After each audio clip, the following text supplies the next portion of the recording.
Om Sangha. In this video, we'll review some seated postures.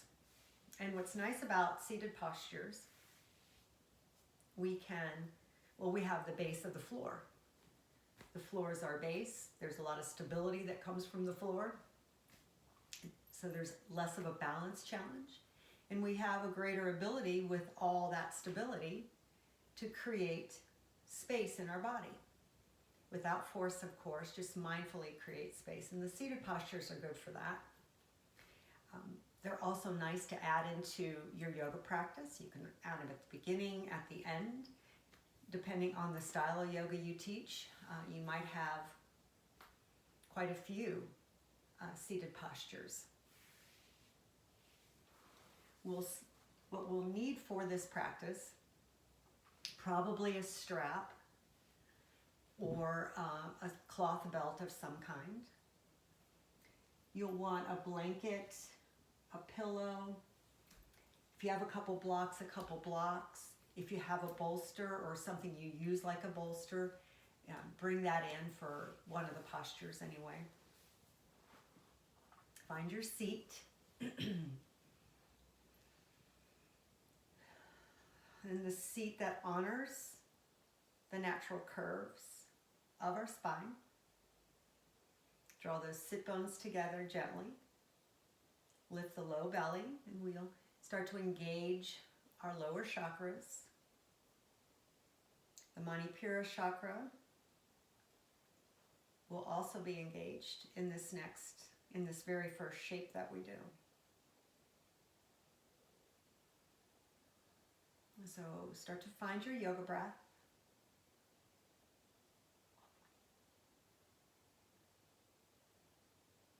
And the length and the depth of your breath will change as we move through these postures.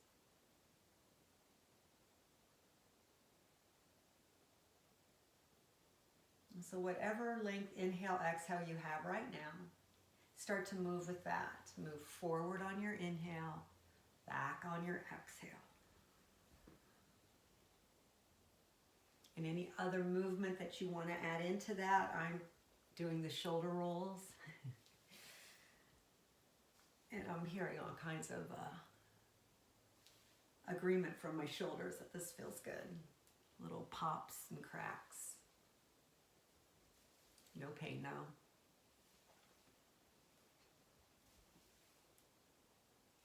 So we're stoking that Manipura chakra right now with this movement.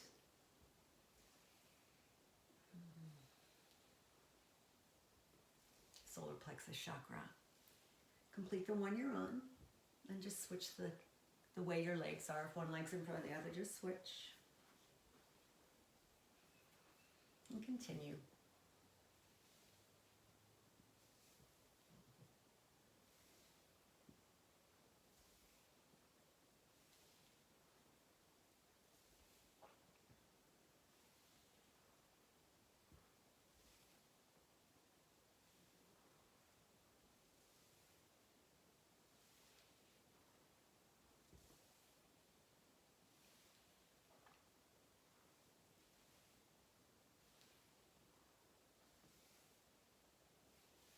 Complete the one you're on, and then just sit with this. You can close your eyes or take a soft gaze.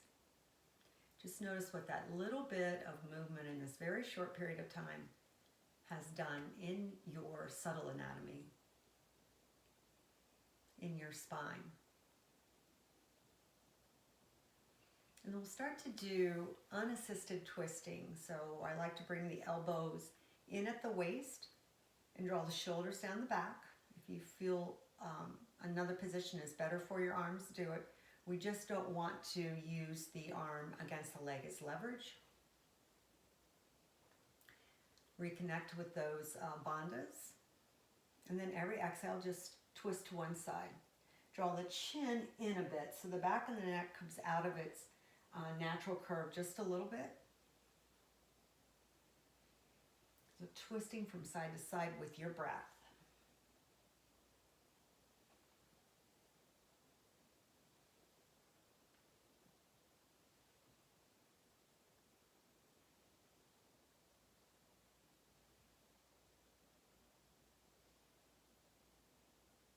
And if you have no issues in the neck or the spine of any part of the spine, the low back, you could speed this up, but don't speed up the breath.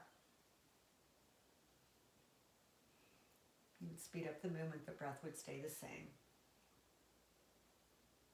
This is also good if you've had a day and it is difficult to get the mind to be present.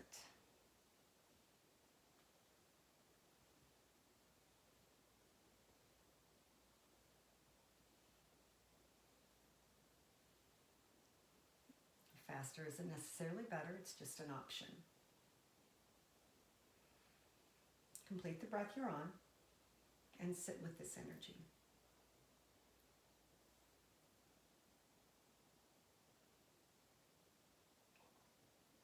We'll do a breath practice. You can change the position of your hands if you want. Draw the breath in until you feel full. Pause full. Take a 4 count exhale.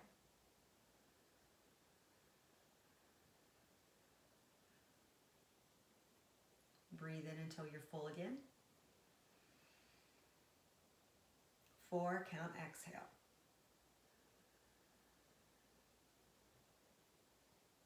Two more just like that. Nice and full.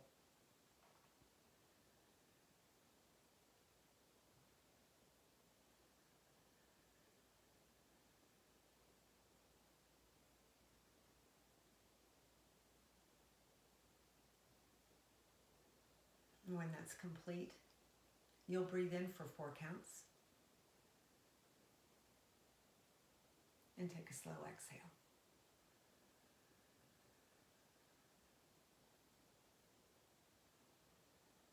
Breathe in for 4 counts. Slow exhale.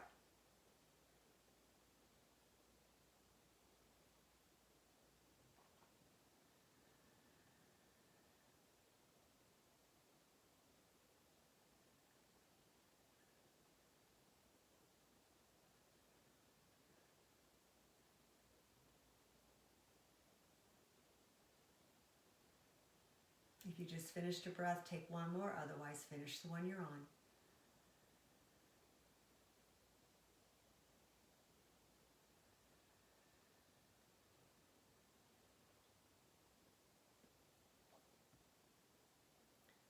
Notice the natural breath. We'll do a couple rounds of skull shining breath. This is where we breathe in until we're about 2/3 of the way full, and then take those quick exhales, drawing the belly up, up, up, stoking the fire of Agni. So exhale out of your mouth. Breathe in until you're about 1/3 of the way full, 2/3, just not completely full. And then begin those quick little exhales.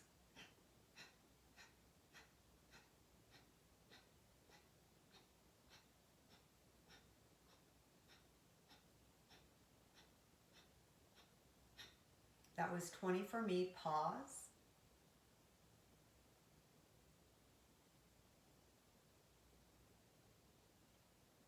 And then come back to your natural breath.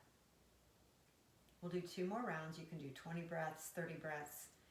If you've been working with this breath practice, you might be up to 50, 60 breaths. So just do your thing, 2 rounds. Breathe in until you're 2/3 of the way full. And then your exhales.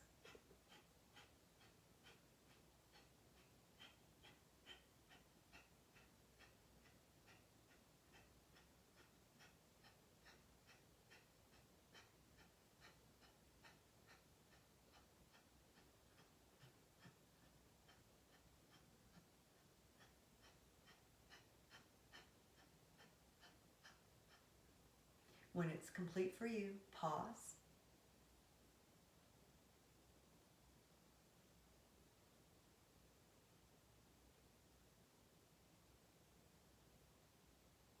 For a moment, return to your natural breath. One more round when you're ready.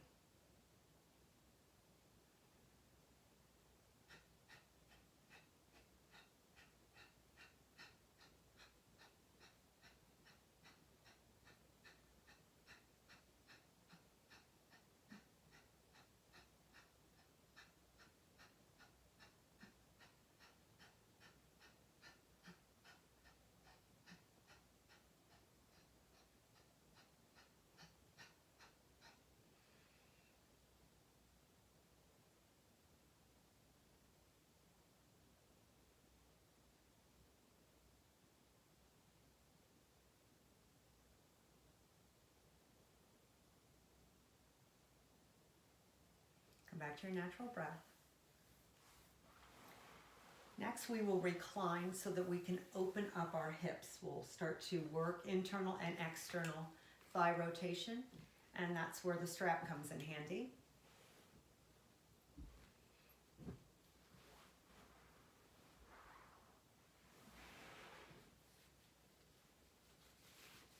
So just strap your right foot.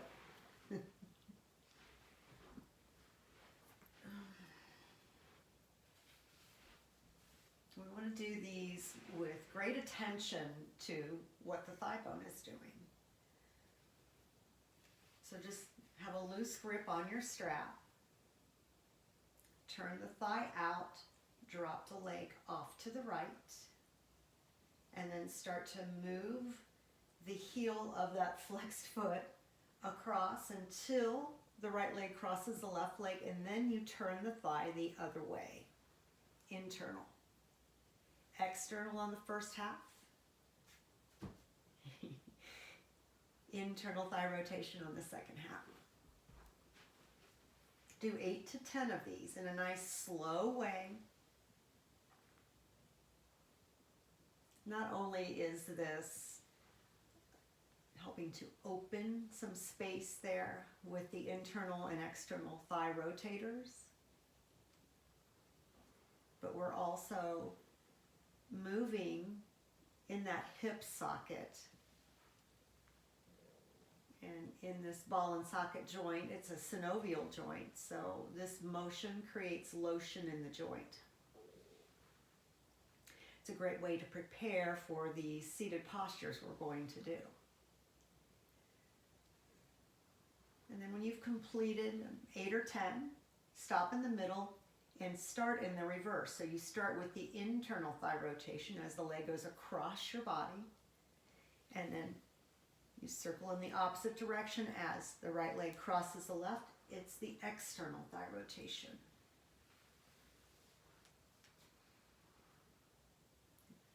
Do 8 or 10 on this in this direction, and then we'll change sides.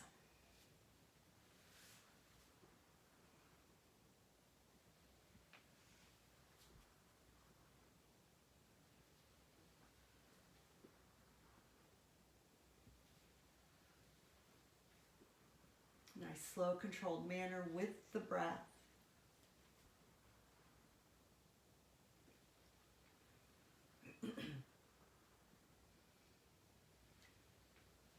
And then when you've completed these rounds,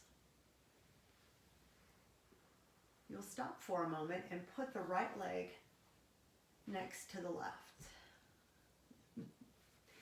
And sometimes you can just, with that movement, feel a huge difference, especially in the hip crease area and the length of the leg. The right leg might feel longer than the left. And then we'll do the left side.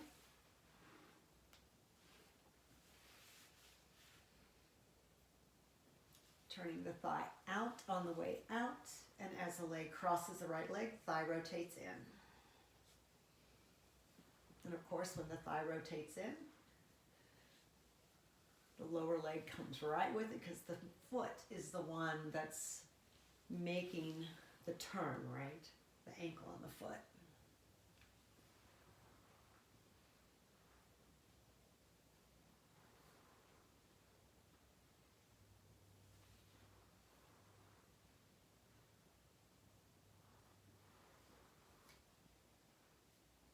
After 8 or 10, You'll just switch the direction. As the leg crosses the body, then it's more of an internal thigh rotation and then external. So if you're not feeling the difference between these two positions of the thigh bone, you need to do this every day. I remember thinking, first time I did it, I don't feel too much, but the body ends up, it'll respond in time. In its time, not our time. And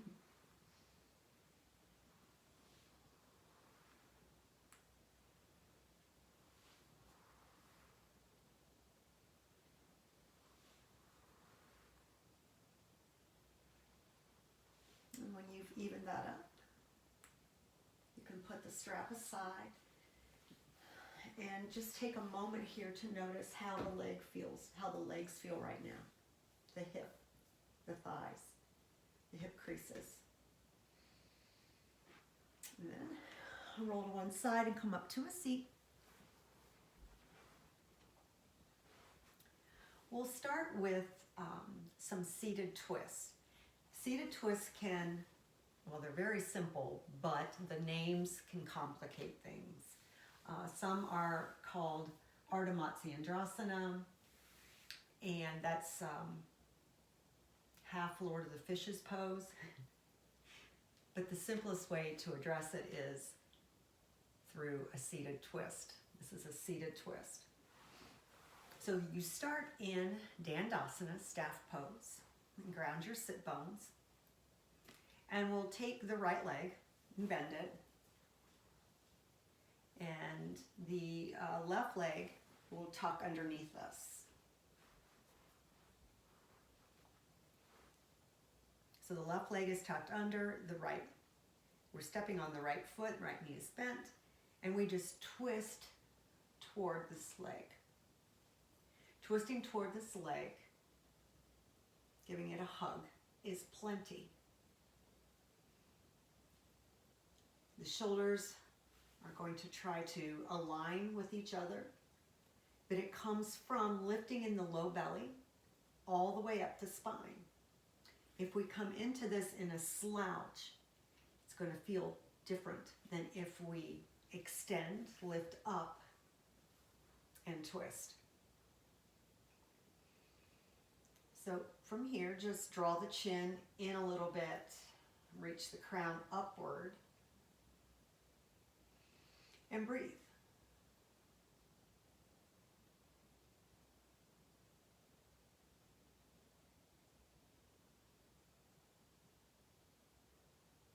And become very aware of where the breath moves, what you feel in each section of the spine.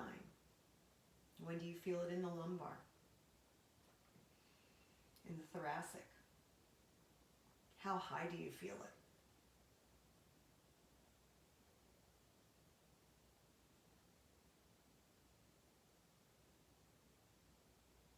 Some variations to this seated twist, Ardha Matsyendrasana, is to hook the opposite arm, so the left arm, outside the right knee. Use it like a stop sign and leverage to get the right shoulder and left shoulder more in a line, straight line. You can look forward here is an option. You can look straight ahead. You can look over your back shoulder. And see if you can decide in this moment which head position or neck position is best for you, and just breathe.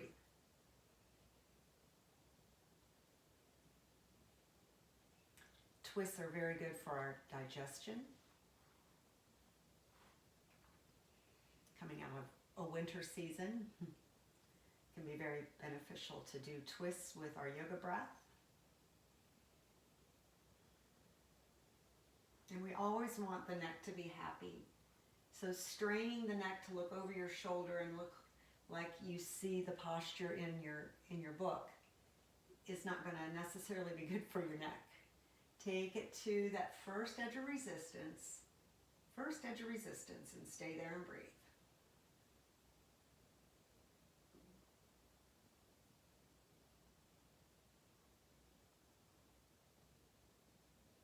Take one more breath. And then we'll unwind this. Shake out the legs. Reground those sit bones. Bend the right knee under, the left leg crosses over. Ground your sitting bones. Then draw them together, start to engage those lower bandhas. And the twist itself activates that solar plexus chakra. Know that this is enough. Our hip rotators attach,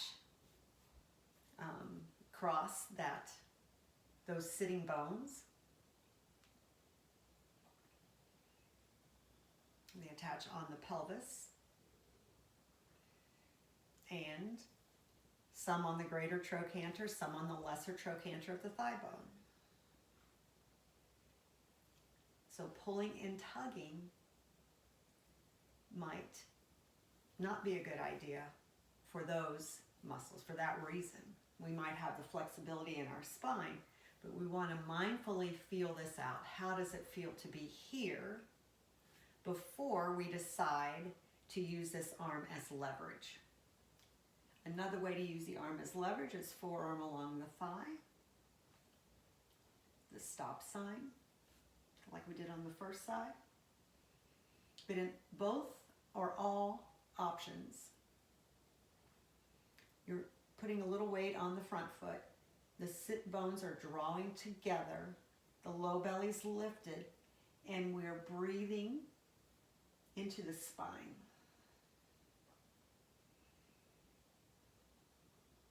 In the position of the neck, I don't know if it's just me, but one side of my neck is crankier than the other. So just honor that. Honor whatever you feel right now, because it's likely from the position you've been sitting in or been in most of the day, or maybe you slept funny. The neck,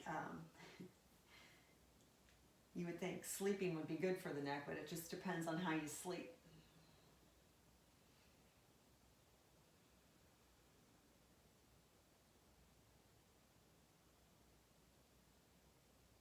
I had a physical therapist tell me that pillows are bad for your neck, and highly recommended that I stopped using a pillow, and I have.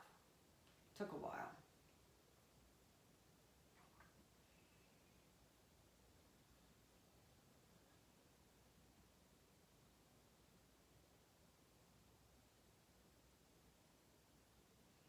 So spending a good amount of time here with the options that we have available for now. And we'll go into another twist here soon. And just notice where the breath moves in this shape and where it feels stuck.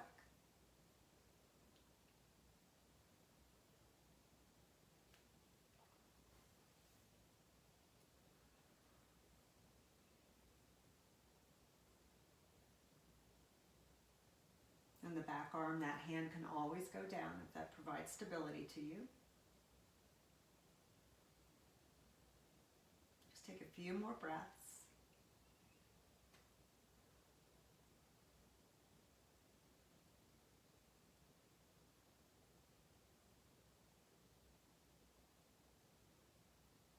And when you're ready, slowly unwind, come to center, and shake it out.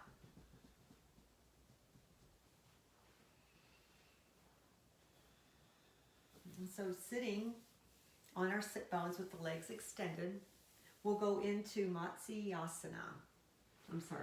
Marichiasana. We start with the legs extended, bend the right knee, and we'll reach forward. So the left hand will be down, you'll reach that right arm as far forward as it'll go. You want to keep the right sit bone down though. So it's a good idea to have a handprint between your inner thigh and your inner foot. That will help you keep that sit bone grounded. So we reach forward, and then this arm comes around and it hooks, or the hand uses the floor as leverage. Then we move this hand out. We take this forward fold, stepping on that right foot as if we wanted to stand up on it. And if you want to try the hook, just bend your elbow and see if you can get your hand to touch the thigh, or you could use your strap or bring your hands together for the bind. And I will show you this from the side.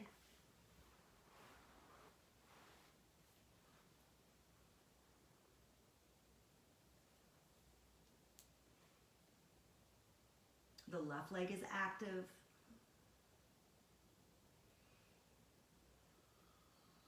And you can always tuck your chin on this, reach the crown forward, or slightly lift the chin.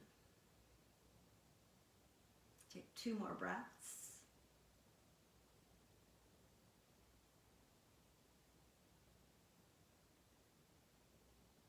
And we'll switch sides. So I'll give you the side view.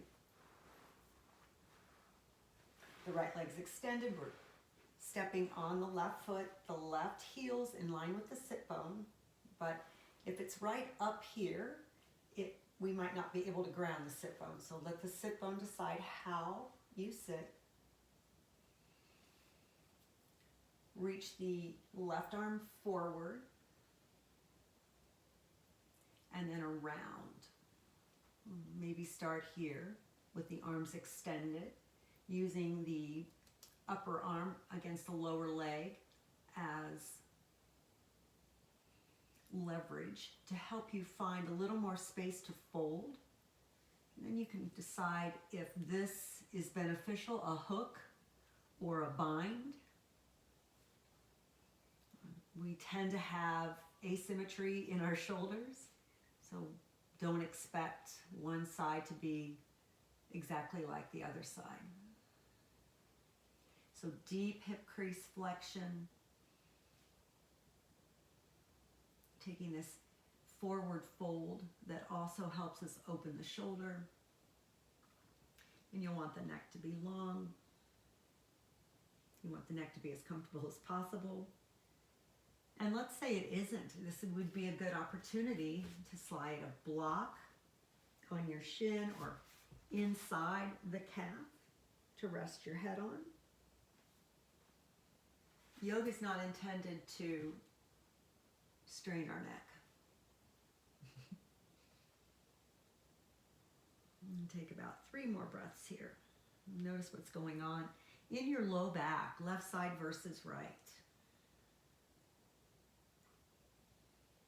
So Marichiasana, you'll see different variations of this as well.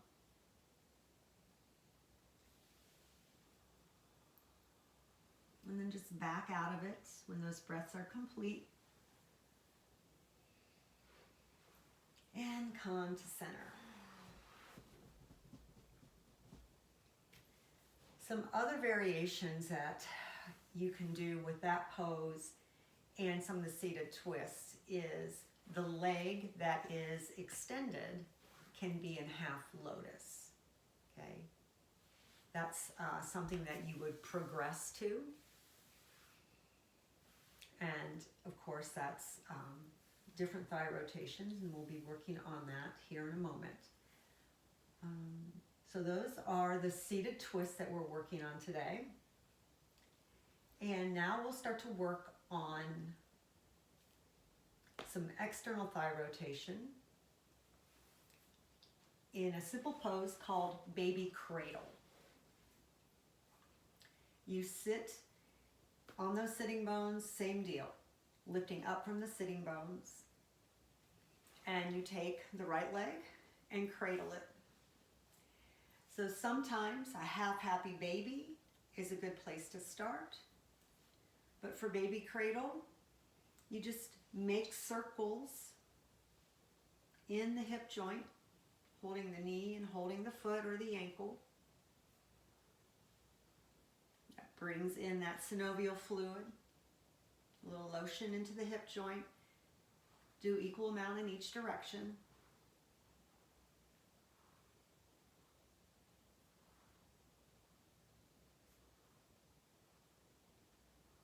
And so if the knee does not agree with the figure 4 shape, do your half happy baby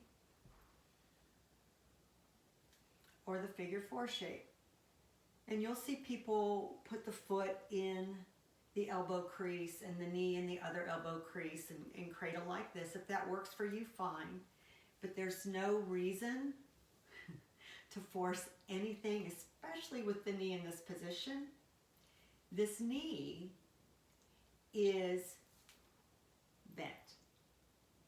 If we are trying to rotate in the knee, that's not what, I don't even think that's possible. But that action of torquing the knee is not anything we should ever do. The knee is a hinge joint, so it goes forward and back, forward and back. Very, very little lateral movement. It might look like I'm doing lateral movement in my knee, but that's coming from the hip. Because the hip rotated that way, the knee is in that position. Okay? This is, of course, something you can do prior to doing Ekapada Raja Kapotasana, which is a back bend. The version we do for the hip opening is pigeon prep, is what we call it, pigeon prep. This could be called pigeon prep as well. Another variation, so you don't have to hug it, or if hugging's not an option, just rest the ankle on the thigh and keep the ankle flexed, press the knee away from you.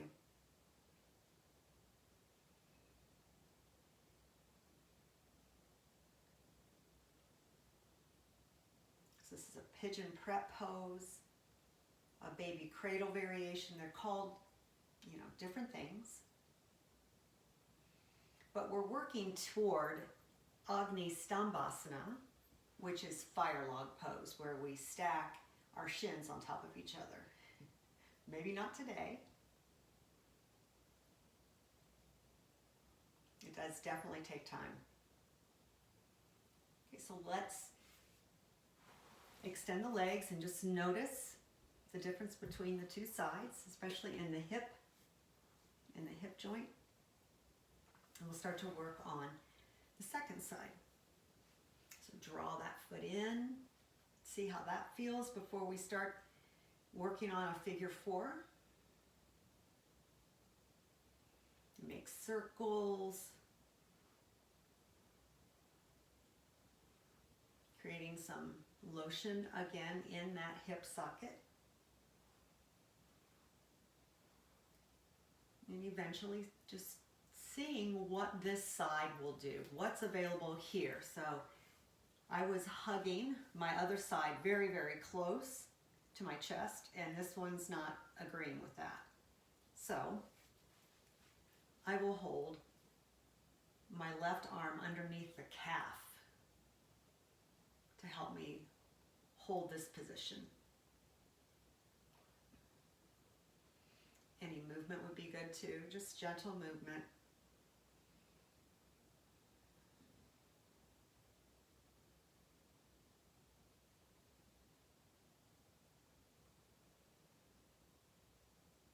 Agni Stambhasana, which is fire log pose, is also called double pigeon.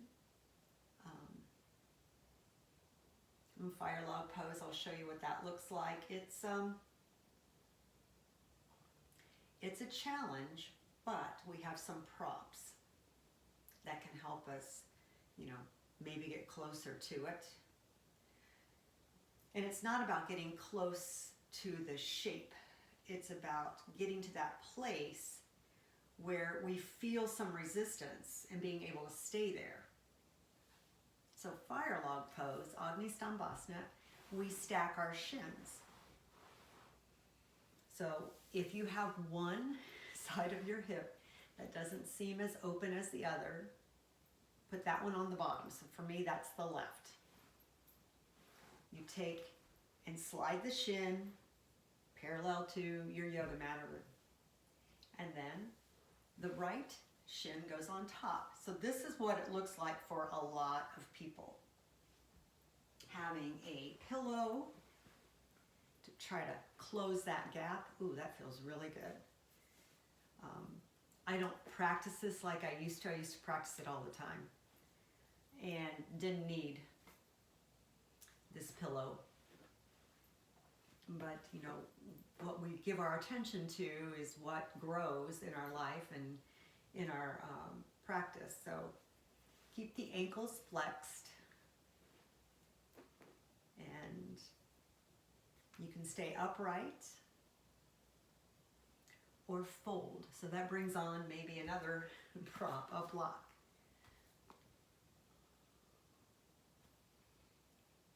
And you can also, if you're using, well, if you have the ability to get your elbows on something and the thumbs come to the forehead, that can help relieve some tension in the neck. Just let the neck take a break too.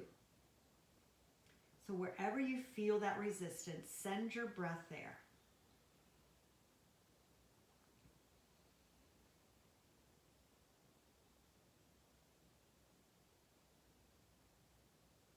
Now, in a class situation, you'd probably do 8 to 16 breaths, maybe.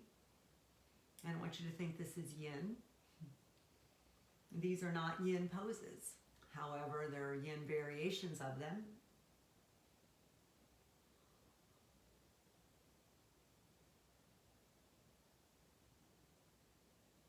And you do see yan poses done in yin and yin poses done in yang.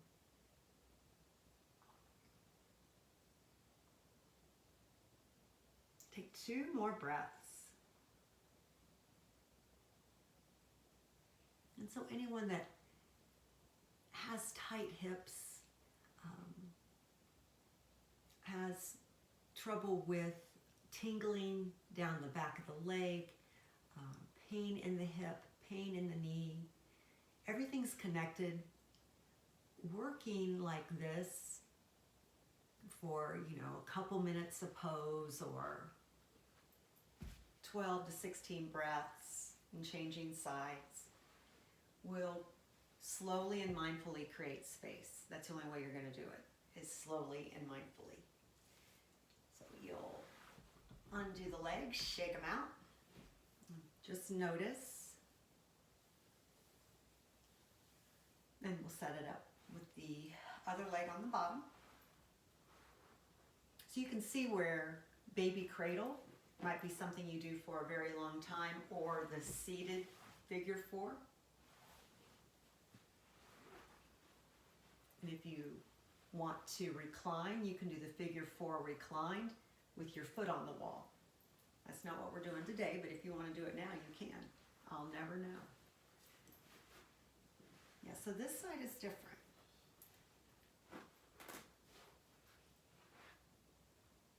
And you know, it doesn't have to be an actual stack. The bottom leg could be in and only the top leg stack. So work with what makes sense for you. As long as you can ground your sitting bones.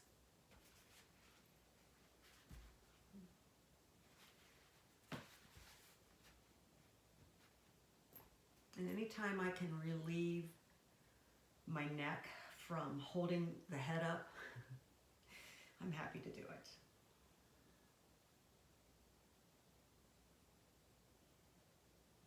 So just breathe into that resistance. You can send that breath there, even though the lungs don't touch the hips, the hip rotators.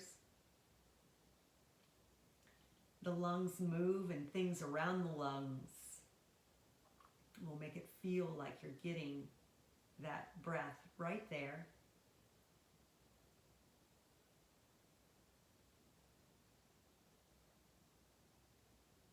And just drawing your awareness to making space where you feel tension can help release that tension.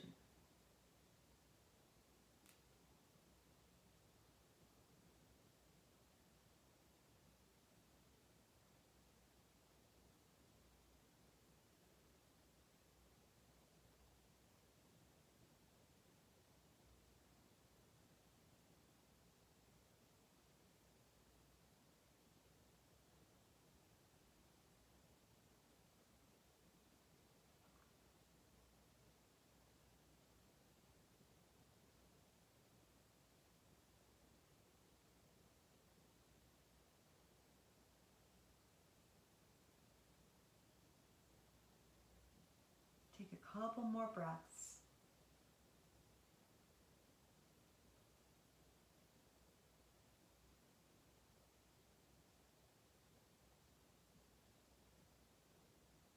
And then slowly come out of the shape. Might feel good to lean back to undo the legs. Ooh, shake them out. So those two shapes are preparing us to do pigeon prep. Pigeon prep, so in the Agni Stambhasana, the thighs were both rotating out. In pigeon prep, the back leg has internal rotation and the bent knee front leg has the external rotation. Doing pigeon prep at home can be nice because you can use props to help you get it just right. When we're in the studio, we don't have the props, and if we have any, it's blocks, and these are usually too big, unless you're tall, but otherwise these are usually too big for pigeon prep. So I've got a pillow here, a blanket here, and a little neck roll pillow. I don't know what I'll need, but we'll start with, from table, take the right foot and wiggle the foot across the mat. And slowly lower the shin with a lot of weight in your arms. And as you do this, slide the left leg back long. Usually, we will lean to the right. We've lost the stretch for our rotator muscles when we lean to the right. We've just lost it. So this is why we want to have a blanket or a pillow to slide underneath our hip. And a pillow, it's kind of squishy, so it will adjust. And I want to show you my pigeon prep from the front, just so you can see. I settled into it. I started like this, the ankles in line with the knee. And as soon as I went to lower my hip, my right hip, the foot went in. So here's my ankle, here's my knee. The shin is, and the hip, it's actually the hip rotator muscles, are very wise when it comes to positioning. You can stay upright here, or you can fold. You could fold all the way, but as you go through these options, notice what's going on in the hip rotator muscles. If you're feeling a nice sensation and then you fold and you lose some of that sensation, come up. If you're not feeling much, walk your torso a little bit, like a few inches away from center. That will challenge those muscles or give them an opportunity to stretch a little bit more, provided you keep that hip grounded, either on the pillow, blanket, or whatever, without leaning on it. So you'll figure this out. And then again, just breathe into that resistance, hold your head, or maybe use another pillow, a rolled blanket, or a block to hold your head. And that gives the neck another opportunity to stretch and to release the weight of the head. It's a big responsibility.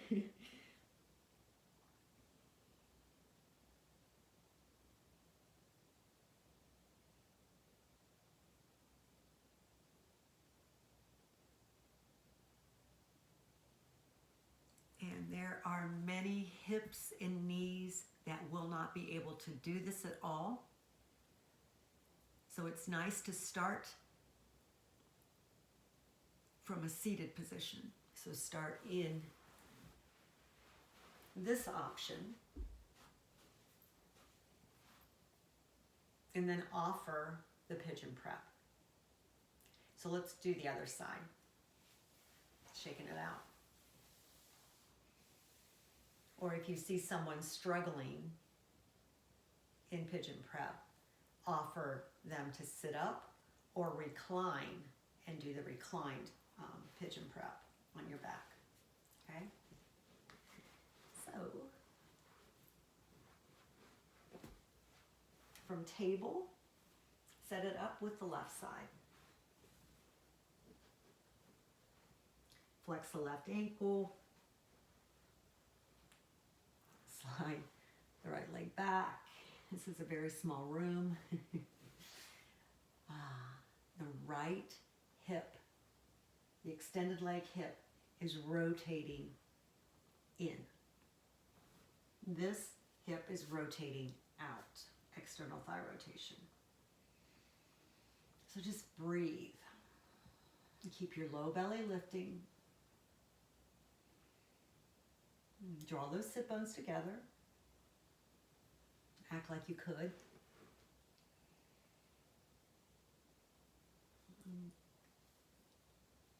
Decide if the sensation is what you think is good for now. No strain, obviously. Or if you're not feeling much sensation at all, see what would happen if you just walked over to the right diagonal. So giving them an opportunity to stretch a little bit more. I think it's interesting that I don't need the pillow on this side, because I almost always use the pillow.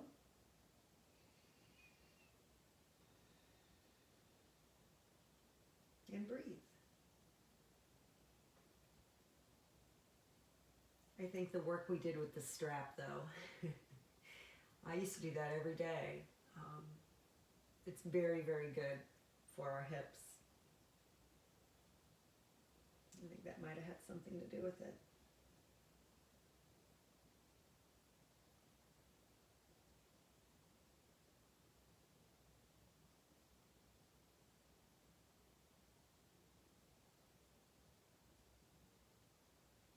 So just take about 2 more breaths.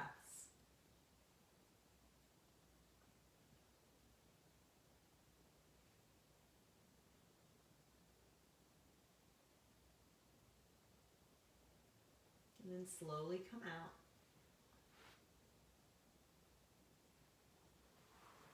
And shake it out.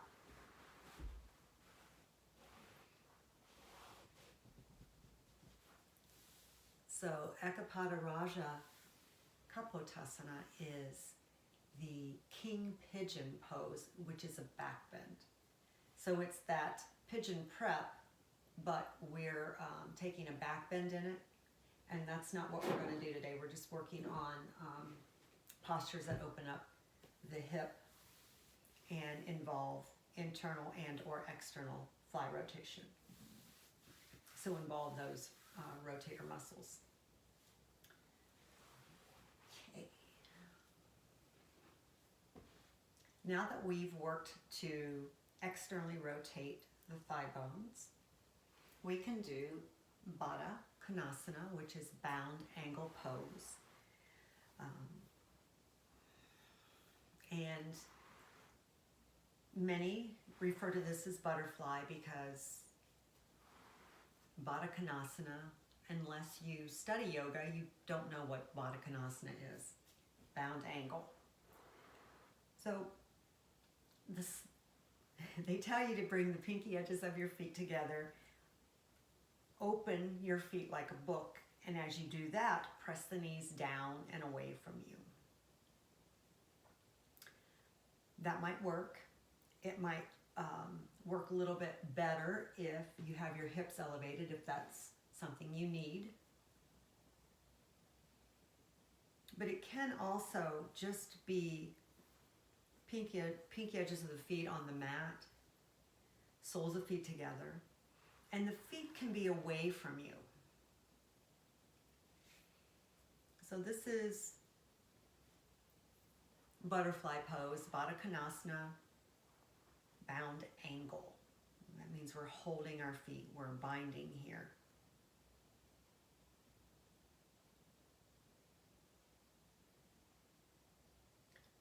So many times, starting with the feet a little farther apart makes it look more like a diamond.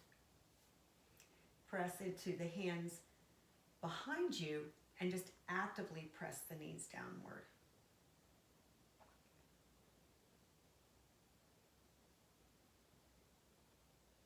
I think it translates to cobbler pose.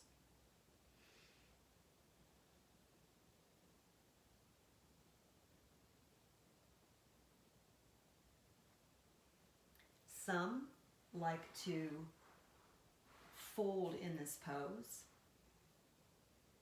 So you can hold the pinky edges of your feet to help draw you down as long as you continue to push your knees down and away from you.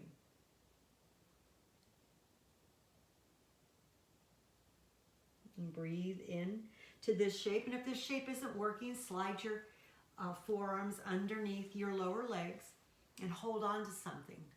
And just flex at the hip and breathe. The head can rest on the feet. It's another opportunity to put a block here for your head.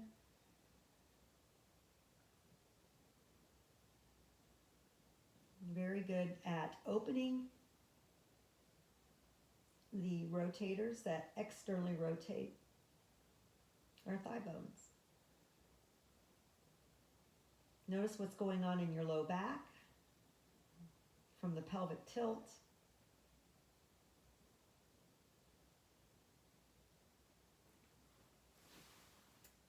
Another option would be to extend one leg.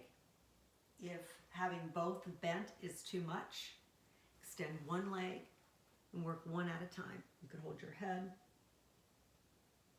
So the leg that's extended then is it's externally rotating. And then the knee that is bent, you push that down and away because you don't have the leverage of the other foot to work with or work against. And then try that with the other side, just one side at a time. You can really give each hip its own me time, right? So the left hip right now is getting to do what it can do, and the right hip, that leg is extended. So it too has the ability to externally rotate.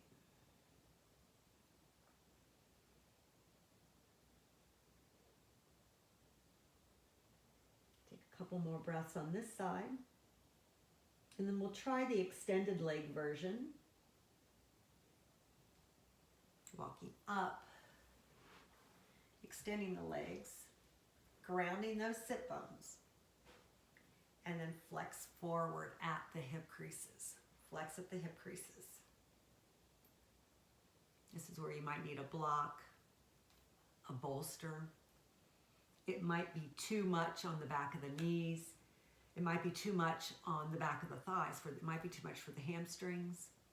So then come under and bend your knees and slide maybe a pillow or a blanket right under the knees so they don't walk.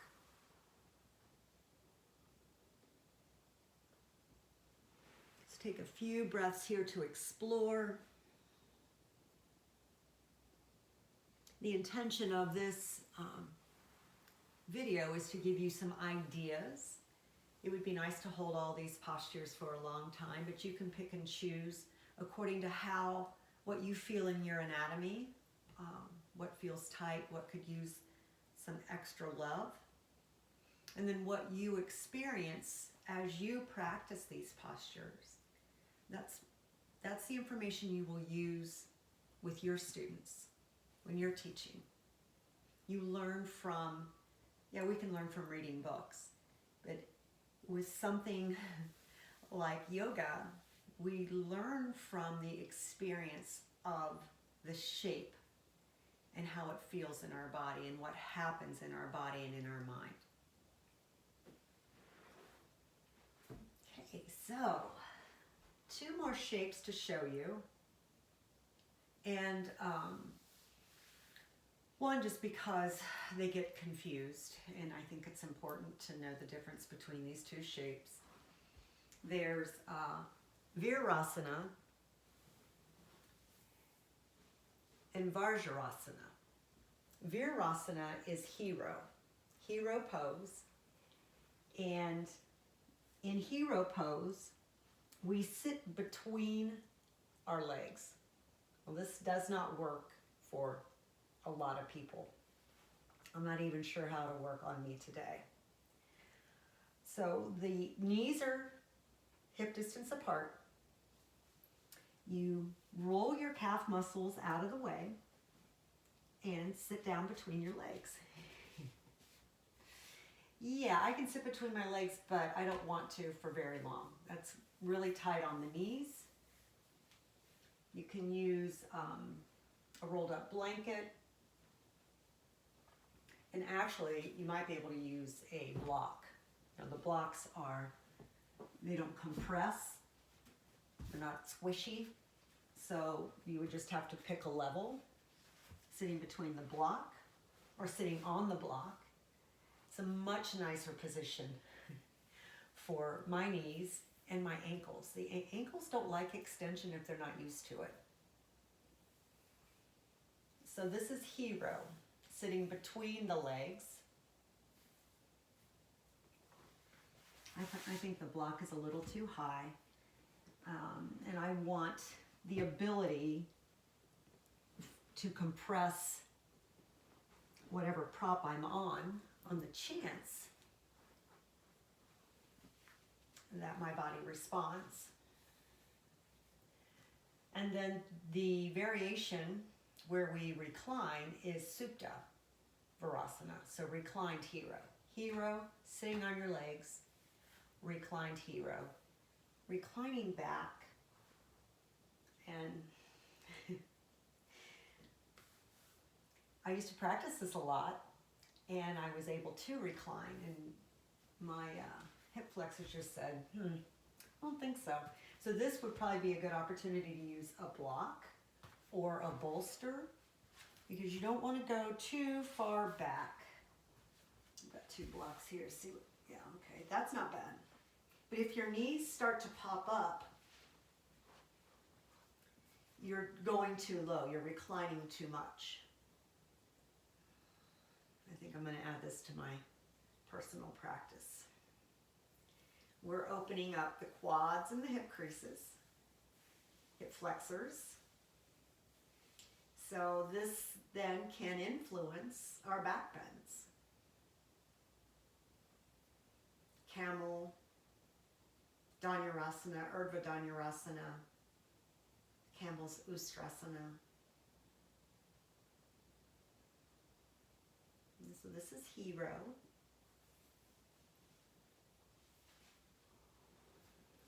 Shake your legs out.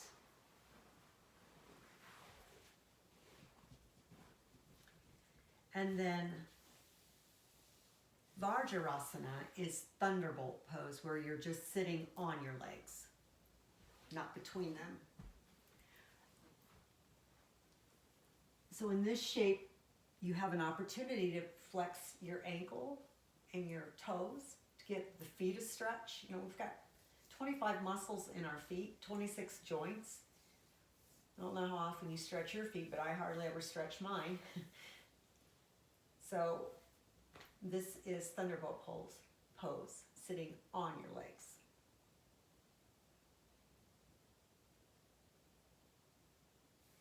And sometimes a folded blanket can help. You know, our knees need space. So if you can slide that folded blanket right up where the crease is, right behind the knee, it made it a lot more comfortable. And I still have my toes and my feet flexed. So quite a few postures here for you to explore. And you can always look them up in the manuals that you have through teacher training. Just know that there are a lot of variations. Don't be so concerned about the actual name, Sanskrit name. Hero's a hero and Thunderbolt's Thunderbolt. So don't be so concerned about, because there are so many different variations, and then you have different styles of yoga that call the same shape something a little different. Don't worry about that. The intention is to identify areas of your practice where you feel like you're struggling physically and address that. So when we started teacher training, we worked on strength, core work. We worked on our chaturangas, planks, the whole vinyasa flow, working on strength. Strength matters, and so does flexibility. And the two come together nicely in a well thought out and planned yoga practice. And the more you switch your personal practice up, the better. You'll learn different ways of saying the same thing from other teachers, and just the experience of where you started in a certain pose and where you are now is, people find that interesting, because everybody that comes to yoga on a regular basis, they want to progress. So I hope you find some joy and space in these seated postures, and I'm grateful for your time and attention. Namaste.